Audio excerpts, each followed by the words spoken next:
So before directly jumping into the studies, there are some basic things that you need to keep in your mind. तो ये 9 चीज़ों में मैंने इसे divide किया. सबसे पहले why are you studying, aim क्या है. फिर उसके बाद सेल्फ स्टडी का कितना रोल है, कोचिंग का कितना रोल है, किसी भी चीज़ को जल्दी से जल्दी कैसे याद किया जाए, कैसे याद रखा जाए जो आपने रिमेंबर किया है, फिर CSE ही क्यों चुना, कितनी देर स्टडी करनी है, और एक हार्श ट्रूथ कि इसमें सक्सेस रेट सिर्फ और सिर्फ 1% से भी कम है. हालांकि वही सक्सेस रेट सारे एग्ज़ाम में ऑलमोस्ट, चाहे ESE देख लो चाहे गेट देख लो. तो it's always you should have a backup plan. तो लकीली क्या है, हमारे पास ऑलरेडी एक जॉब है. प्रिपेयर करो इस एग्ज़ाम के लिए. अगर निकल जाता है तो बहुत अच्छा, नहीं निकला तो यू शुड रेस्पेक्ट कि हाँ ऑलरेडी तो कोई जॉब है कि नहीं इतने कम्पिटिटिव एनवायरनमेंट में. और फिर लास्ट में स्टेप्स इन परायण बुक. तो हम इससे शुरू करेंगे क्योंकि ये प्रैक्टिकल अप्रोच है. उसके बाद ये लेकिन मेंटल किस स्टेट में आपको अपने माइंड को रखना है उसके हिसाब से ये इंपॉर्टेंट है.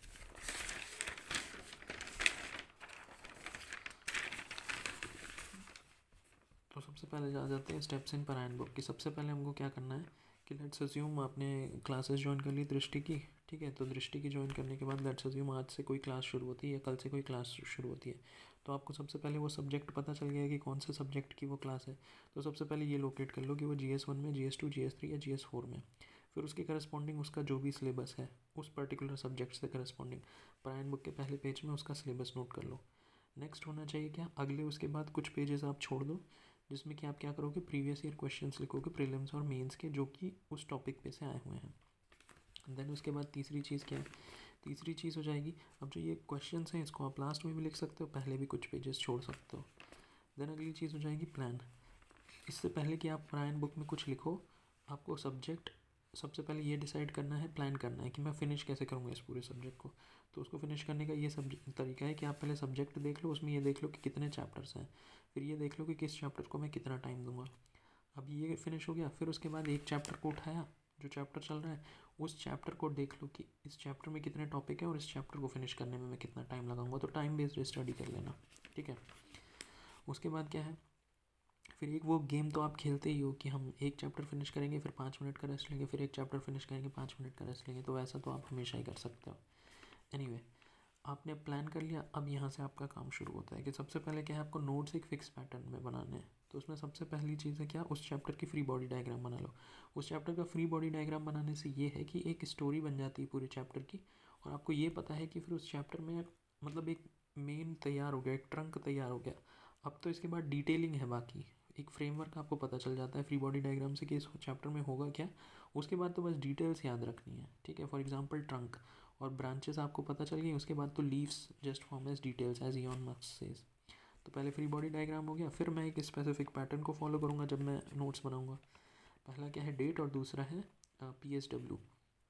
तो डेट क्या है कि डेफिनेशन, एडिशनल इन्फॉर्मेशन, टाइप्स और इवोल्यूशन. कोई भी टॉपिक है उसकी डेफिनेशन क्या है, एडिशनल इन्फॉर्मेशन को हमेशा बाद में रखेंगे. डेफिनेशन क्या है, टाइप्स क्या है, इवोल्यूशन कैसे हुआ है, फिर उसके से रिलेटेड एडिशनल इन्फॉर्मेशन. और सेकंड पार्ट होगा उसके नोट्स का PSW यानी उससे एसोसिएटेड प्रॉब्लम क्या है, प्रॉब्लम के बाद सॉल्यूशन क्या है, और W के बाद वे फॉरवर्ड, अब आगे क्या करना है. तो ये नोट्स बन गए. उसके बाद ये जो नोट्स हैं, ये डेट और PSW, ये तो अभी आपकी स्ट्रैटेजी है. इसको बनाओगे कैसे, जो ऑलरेडी प्रिपेयर्ड नोट्स हैं हमारे पास, ठीक है, उसमें सबसे पहले आइडेंटिफाई कर लो, टिक लगा लो कि ये पार्ट डेफिनेशन का है, ये पार्ट टाइप्स का है, ये पार्ट इवोल्यूशन का है, ये पार्ट एडिशनल इन्फॉर्मेशन का है. तो ऑलरेडी प्रिपेयर्ड नोट्स में ये चीज़ करने में क्या है, या कोई बुक भी पढ़ रहे हो आप तो उसमें भी क्या करना है, जब आप टॉपिक देखोगे उस चैप्टर के तो उसी समय आपको समझ में आ जाएगा कि नहीं यहाँ डेफिनेशन है, ये टाइप है, ये इवोल्यूशन है. तो इसको मार्क करने में 3 मिनट लगेगा, और फिर उस हिसाब से आप सीरियल वाइज नोट कर लो. फिर एक चीज़ ये इंश्योर करनी है कि हर एक टॉपिक पे 2 से 3 पेजेस ही बनाने, उससे ज़्यादा नहीं बनाने वरना याद ही नहीं रख पाओगे. फिर मेन फोकस हमारा पूरे प्रिपरेशन में ये रहेगा कि स्टैटिक पोर्शन को फिनिश कर लें, क्योंकि GS का एक बार स्टैटिक पोर्शन फिनिश हो गया फिर तो क्या है, फिर तो उसके बाद हर साल आपको क्या है, बस करंट अफेयर्स की सीरीज़ लेनी है. उस सीरीज़ को आप देखते रहो, आपका स्टैटिक पोर्शन एक बार बस फिनिश हो जाए. फिर तो करंट अफेयर्स आप डेली हर साल सिर्फ और सिर्फ करंट अफेयर्स की कोचिंग ले सकते हो और उसके हिसाब से प्रिपेयर कर सकते हो उसको. तो ये हो गया प्रैक्टिकल एस्पेक्ट. देन अगला प्रैक्टिकल एस्पेक्ट है कि टाइम ऑफ स्टडी. तो कितनी देर पढ़ सकते हो, क्योंकि आप जॉब में हो तो जॉब में वीक डेज़ में अलग आप शेड्यूल रख सकते हो, सैटरडे संडे रख होता है आपका तो उसका आप अलग शेड्यूल रख सकते हो. देखो सबसे बड़ा एडवांटेज क्या है कि वीक डेज़ में भी कितना भी हेक्टिक हो जाए काम, कितना भी हेक्टिक हो जाए, ऐसा थोड़ी है कि आप सुबह से शाम तक सिर्फ काम ही करोगे. बोर हो गए ना कभी काम से तो कभी तो पढ़ाई करोगे। तो आपको बस इतना डिसाइड करना है कि एक दिन में मैं 4 घंटे पढ़ूंगा। 4 घंटे मतलब 2 घंटे मॉर्निंग में पढ़ूंगा, सुबह जल्दी उठ जाओ। आप क्या करो, 8 बजे निकल जाओ यहाँ से, 9 बजे ऑफिस पहुँच जाओगे। 9 से 11 2 घंटे की पढ़ाई आपकी वही हो गई। 2 घंटे की पढ़ाई ये हुई, इसके बाद नॉर्मल ऑफिस चल जाता है। 11 से 1 2 घंटे काम कर लिया, फिर 1 से 3 2 घंटे पढ़ लिया, फिर उसके बाद आप 3 से 5 तक 2 घंटे काम कर लो। तो अब 4 घंटे काम कर लिए, 4 घंटे पढ़ाई कर लिए। फिर घर पे आने के बाद 1 घंटे आप प्रीवियस ईयर क्वेश्चन नोट कर लो प्री और मेंस के। तो वीक डेज पे जिस दिन ऑफिस है उस दिन 4 घंटे तो पढ़ ही सकते हैं। सुबह थोड़ा जल्दी चले जाओ ऑफिस, 2 घंटे तब पढ़ लो, और 2 घंटे पूरे दिन में सुबह से शाम तक में 2 घंटे निकाल लो ऑफिस में बस।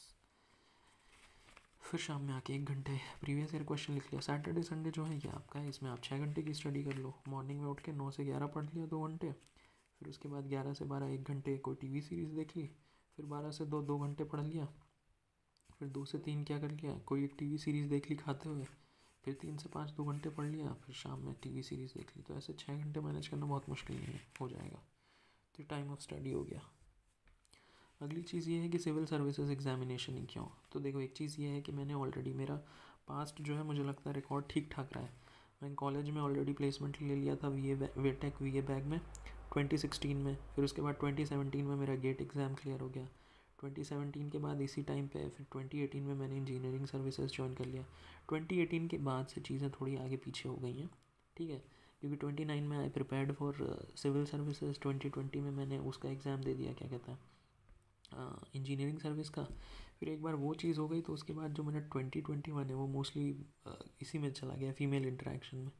एनीवे आई एम हैप्पी कि I got to explore that. तो मेरी बात ये है कि मैंने ऑलरेडी गेट क्वालिफाई किया हुआ है, ESE क्वालिफाई हुआ है, तो इंजीनियरिंग में तो सब क्वालिफाई हो गया है। अब बस और बस एक चीज़ यही बचा है कि ये जो एडमिनिस्ट्रेटिव सर्विसेज है इनमें आने का, तो वही है। दूसरी चीज़ क्या है, सिविल सर्विसेज क्यों, पहली चीज़ तो ये है कि मेरे को पढ़ना पसंद है। दूसरी चीज़ अलग अलग चीज़ों के बारे में जानना पसंद है, मुझे नॉलेजेबल बनना पसंद है।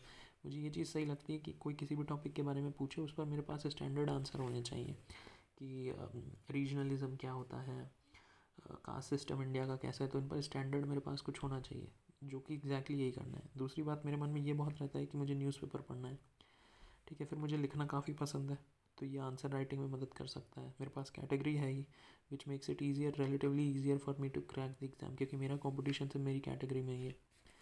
फिर जो ऑप्शनल है वो ऑलरेडी मेरा प्रिपेयर्ड है, क्योंकि सिविल इंजीनियरिंग मैंने पढ़ी हुई है, उसी के थ्रू गेट निकाला है, ESE निकाला है, तो कुछ हद तक ऑप्शनल भी प्रिपेयर्ड है। फिर ऐसा भी नहीं है कि मुझे स्क्रैच से शुरू करना है। I have already covered NCERTs और कई स्टैंडर्ड बुक्स। सिर्फ और सिर्फ इतना सा काम बचा है कि जो ऑलरेडी पढ़ के नोट्स बनाए हैं उनको समराइज़ करना है। लेकिन अभी वर्क की वजह से वो चीज़ आगे पीछे हो जाती है, तो एक कोचिंग क्या होगी, एक फ्रेमवर्क दे देगी मेरे को उस चीज़ के लिए। और फिर वही चीज़ है, पूरे दिन काम थोड़ी करना है यार, काम से भी तो आप बोर हो गए। तो आप ये समझ लो कि जो टाइम जब मैं काम से बोर हो जाऊँगा, तो instead of doing anything else I will devote it to studies, बस खत्म। और फिर लास्ट मौका ही है, पूरी लाइफ थोड़ी प्रिपेयर करोगे। अब आप ऑलरेडी कितने के हो गए, 27 के हो जाओगे नेक्स्ट ईयर, 27 के हो जाओगे नेक्स्ट ईयर, तो अब ज़्यादा टाइम थोड़ी बचा है, 1-2 साल मैक्सिमम खींच पाओगे, उसके बियॉन्ड तो फिर कहाँ ही है। अगली चीज़ क्या है कि एम क्या है कोचिंग ज्वाइन करने के बाद। कोचिंग से एम बस इतना ही है कि टॉप मोस्ट प्रायोरिटी ये है कि मुझे और नए नोट्स नहीं बनाने, ठीक है। जितने नोट्स हैं मेरे पास वो ऑलरेडी काफ़ी है, क्योंकि वो NCERT और स्टैंडर्ड बुक के ही हैं।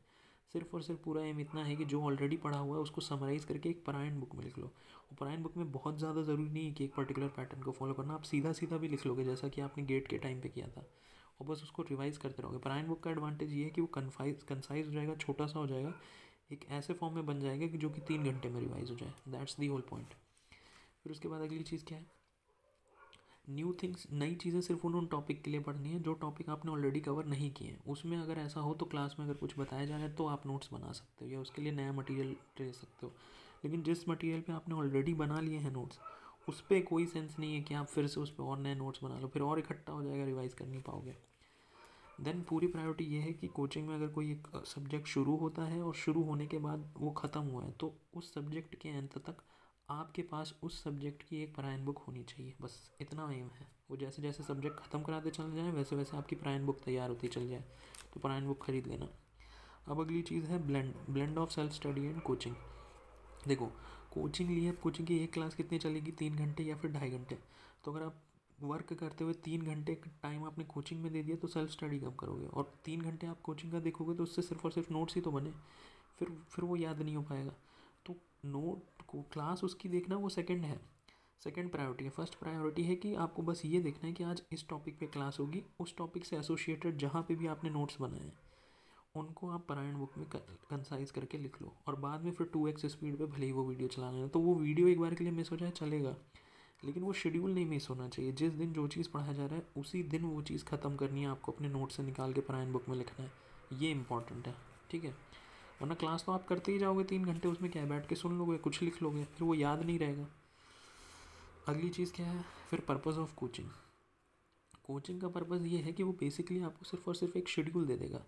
जिस दिन जो पढ़ाना है आपको ये पता है कि वो एक शेड्यूल को फॉलो करेंगे और उसी शेड्यूल का यूज़ करके वो 12 से 15 महीने में ख़त्म कर देंगे। तो पूरा फोकस बस इसी चीज़ पे कि जिस दिन जो पढ़ाया जाएगा उस दिन सिर्फ उतना ही पढ़ने से ये चीज़ इंश्योर हो जाएगी कि 15 महीने में कंप्लीट हो जाए। तो वो शेड्यूल सबसे बड़ी बात है कि टाइमली फिनिश हो जाएगा। वरना अपने आप तो मैं भी पढ़ता हूँ, लेकिन कभी मैं ये पढ़ता हूँ, कभी मैं वो पढ़ता हूँ, तो उसकी वजह से इधर उधर हो जाता है।